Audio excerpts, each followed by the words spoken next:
इस वीडियो को देखने से पहले एक सवाल। अगर आज रात आपके घर के बाहर शोर हो और आपको पता हो कि वो शोर आपको मारने आया है, तो आप क्या करोगे? या तो आप डरोगे, या तो भागोगे, या भगवान का नाम लोगे। बांग्लादेश में रहने वाला दीपू भी वही कर रहा था, लेकिन उसे नहीं पता था कि ये उसकी आखिरी रात होने वाली है। अगर हिंदू होना जुर्म है तो दीपू एक गुनाहगार था। उसकी मां ने सिर्फ दिया जलाया था, लेकिन उसके घर को आग लगा दी गई। दीपू ने कुछ नहीं बोला, फिर भी उसकी आवाज छीन ली गई। क्या धर्म से ज्यादा कीमती कुछ नहीं है? दीपू मर गया, लेकिन सवाल अभी भी जिंदा है। नमस्कार दोस्तों, मेरा नाम है बॉबी रॉन और मेरे चैनल का नाम है बॉबी रॉन फैक्ट्स। अगर आप लोगों को ये वीडियो अच्छी लगे तो वीडियो को लाइक करके हमारे चैनल को सब्सक्राइब कर लेना, वरना एक गरीब की बद्दुआ लग जाएगी। क्योंकि आज हम बात करने वाले हैं उस इंसान के बारे में जिसकी ना तो कोई गलती थी, ना कोई जुर्म था, फिर भी उसके साथ इतना बुरा हुआ, हम सोच के भी उससे दिल घबराता है। दोस्तों, बात करते हैं हम साल 1947 के पहले की। जिस जमीन को आज बांग्लादेश कहते हैं, वहां पर गांव में हिंदू मुस्लिम साथ रहते थे। मंदिर और मस्जिद के बीच सिर्फ एक गली होती थी और दुश्मनी नहीं, पहचान होती थी। फिर धीरे धीरे प्रेशन, पॉलिटिकल पावर का म्यूजियम, जमीन हड़पने के लिए धर्म का यूज, और हिंदू को कभी मेजोरिटी धीरे धीरे चुप मिनोरिटी बन गए। दीपू कोई नेता नहीं था, कोई एक्टिविस्ट नहीं था। दीपू एक नॉर्मल हिंदू लड़का था। विजुअल के लिए नरेशन, सुबह मंदिर जाता था। पिताजी की छोटी सी दुकान थी और उसके पिताजी वही उसी छोटी सी दुकान को चलाकर अपना जैसे तैसे करके गुजारा कर रहे थे। माँ हर शाम दिया जलाती थी। उसकी माँ कहती थी, बेटा ज्यादा बोलना मत, हम यहाँ मेहमान जैसे जी रहे हैं। पहले सिर्फ बातें थी, हिंदू ज्यादा हो गए, इनकी जमीन चाहिए। फिर बातें धमकियों में बदली, मंदिर पर पत्थर, रात को नारे, पुलिस रिपोर्ट लिखने से मना कर रही है। दीपू के पिता ने कहा, बेटा चुप रहना ही जिंदा रहना है। अगर हम चुप रहेंगे तो जिंदा रहेंगे बेटा, इसलिए कुछ भी मत बोल। दीपू के पिताजी का यही कहना था, जो दीपू को बार बार समझा रहे थे कि बेटा अगर हमें जिंदा रहना है तो चुप रहना पड़ेगा। उस रात शहर में अफवाह फैली, हिंदू ने कुछ लिख दिया है, धर्म का अपमान हुआ है, जबकि उसने कुछ नहीं लिखा था दोस्तों। फिर भी उसके बारे में अफवाह फैलाई गई। सच क्या था कोई नहीं जानता, लेकिन गुस्सा तैयार था। म्यूजिशियन शो हो जाए। दीपू की मां ने दिया बुझा दिया, पिताजी ने दरवाजा बंद कर लिया। डर इतना हुआ कि और बाहर से आवाज आई, दरवाजा खोलो या हम खुद तोड़ देंगे। इतना भयानक मंजर कि दीपू ने दरवाजा तक नहीं खोला और डर के मारे अंदर ही बैठा रहा।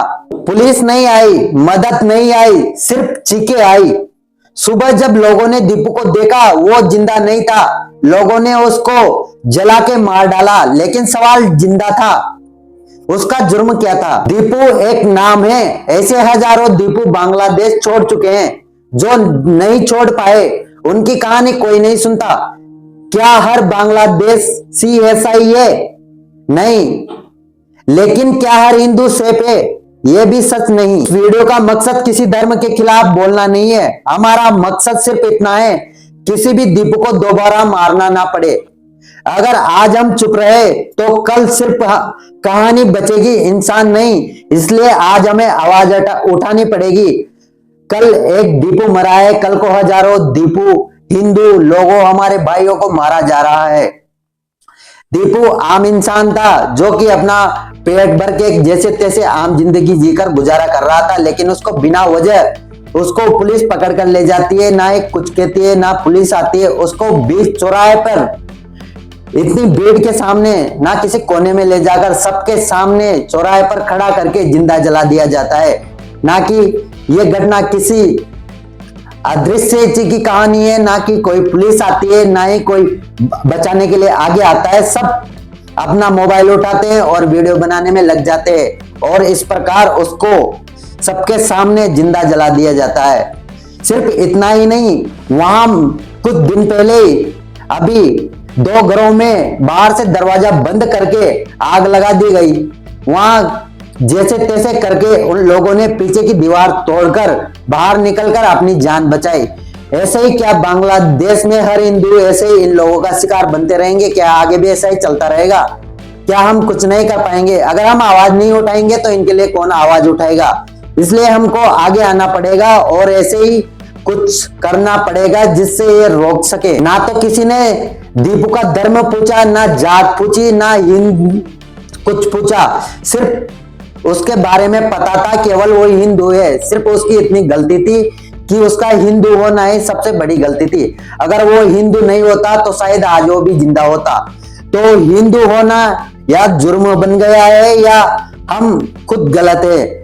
हम क्या कर सकते हैं आप लोग बताइए दोस्तों। क्या हम इंसान नहीं है या कुछ है? क्या है समझ में नहीं आ रहा है बांग्लादेशियों को हो क्या रहा है। अगर मैं बांग्लादेश में होता तो सबको पकड़ पकड़ के सबक सिखा देता, लेकिन मैं क्या करूं, मैं खुद राजस्थान में हूं। अभी दोस्तों बांग्लादेश जाने के लिए हमें मोदी जी से संपर्क करना पड़ेगा और इस लड़ाई के लिए लड़ने के लिए हमें आगे आना पड़ेगा। ऐसे ही कई युवा आवाज उठाते हैं लेकिन उनकी आवाज को रोक दिया जाता है क्योंकि वो कुछ कर नहीं सकते, इसलिए कुछ कर नहीं पाते अपनी लाइफ में, ऐसे चुपचाप पड़े रहते हैं। दीपू रोता रहा, चीखता रहा, चिल्लाता रहा, लेकिन कोई बचाने के लिए आगे नहीं आया। कल को दीपू, कल को बीजू, कोई भी आ सकता है, किसी का भी नंबर आ सकता है। जरूरी नहीं है कि दीपू गया है तो किसी हिंदू का नंबर नहीं आएगा। जितने भी हिंदू वहां पे है उनसे पूछो दर्द जाकर कि वो कैसे अपनी जिंदगी का गुजारा कर रहे हैं। वहां रहना कितना मुश्किल हो गया है दोस्तों, ये आप लोगों को नहीं पता है क्योंकि हम लोग यहाँ पे आराम से रह रहे हैं और वहां पे रहने वाले लोग जानते हैं उनका दर्द कैसा है। इसलिए दोस्तों हमें आवाज उठानी पड़ेगी, आज नहीं तो कल। आज एक मरा है, कल 100 मरेंगे। ऐसे ही इतिहास आगे बढ़ता रहेगा, लेकिन चुप कराने वाला कोई नहीं होगा।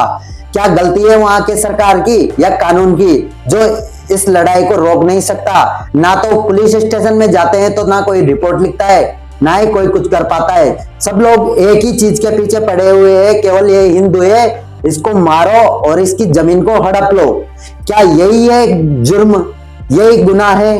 क्या हमारे देश में सिर्फ इतना ही बचा है कि हिंदू होना एक अपराध हो गया? बात हिंदुओं की नहीं है, बात उन लोगों की है जो अपने आप को कुछ कर ही नहीं पा रहे हैं, केवल घरों में कैद होकर सिर्फ नजारा देख रहे हैं। आजकल सोशल मीडिया उठाया, कुछ भी बनाया, कुछ भी डाल दिया।